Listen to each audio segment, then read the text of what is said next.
आणि आता एक मोठी बातमी समोर येते। विधानसभेच्या निकालानंतर महाविकास आघाडीमधून ठाकरे गट बाहेर पडणार असल्याची शक्यता आहे। ठाकरे गट हा स्वबळावरती लढणार अशी शक्यता वर्तवली जाते। कालच्या बैठकीत स्वबळाचा सूरच ठाकरे गटाने दिल्याचं बोललं जात आहे। तर 288 विधानसभा मतदारसंघात पक्ष हा मजबूत व्हावा असं अनेकांचं मत आहे। आणि कालच्या बैठकीत उद्धव ठाकरे समोर अनेकांनी आपली ही मतं मांडली आहेत। उद्धव ठाकरे त्यामुळे आता नेमकं काय भूमिका घेतात हे पाहणं महत्त्वाचं आहे। आगामी स्थानिक संस्थांच्या निवडणुकीत ठाकरे गटाची भूमिका महत्त्वाची ठरणार आहे। त्यामुळे आताच नेमकं ठाकरे स्वबळावरती जाणार का हे पाहणंही तितकंच महत्त्वाचं आहे।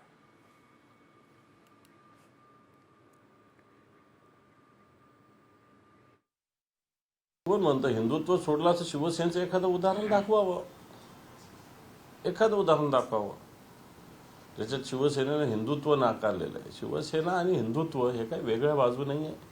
शिवसेनाच मुळे हिंदुत्वासाठी आणि हिंदुत्वमुळे शिवसेनेमुळे या महाराष्ट्रातलं या देशातलं जागृत झालेलं आहे। काही लोकांचा सूर निश्चित आहे की स्वतंत्रपणे लढलं पाहिजे, हा सूर आहे, हे काही आम्ही नाकारत नाही। शेवटी सत्ता येणं आणि न येणं, शिवसेना काही सत्तेसाठी जन्मलं नाही, सत्ता शिवसेनेला मिळेल। तर एकंदरीतच आपण पाहतोय आत्ताची ही सर्वात मोठी बातमी आहे। विधानसभेच्या निकालानंतर महाविकास आघाडीमधून ठाकरे गट बाहेर पडण्याची शक्यता वर्तवली जाते। आपले प्रतिनिधी सूरज मसूरकर आपल्या सोबत जोडले गेलेत। सूरज, काय सांगाल? आपण पाहतोय की विधानसभेत जो फटका उद्धव ठाकरेंना बसला होता, अगदी मुंबईबद्दल सांगायचं तर 24 पैकी 10 जागा ते निवडून आणू शकले होते आणि त्यानंतर एक महत्त्वाची बैठक काल पार पडली। त्यात ठाकरे गट हा स्वबळावर लढणार असल्याची शक्यता वर्तवली जाते। काय नेमकं यामागची कारणं असू शकतात आणि पुढचा नेमका काय विचार असू शकतो म्हणून ठाकरे गट हा निर्णय घेऊ शकते?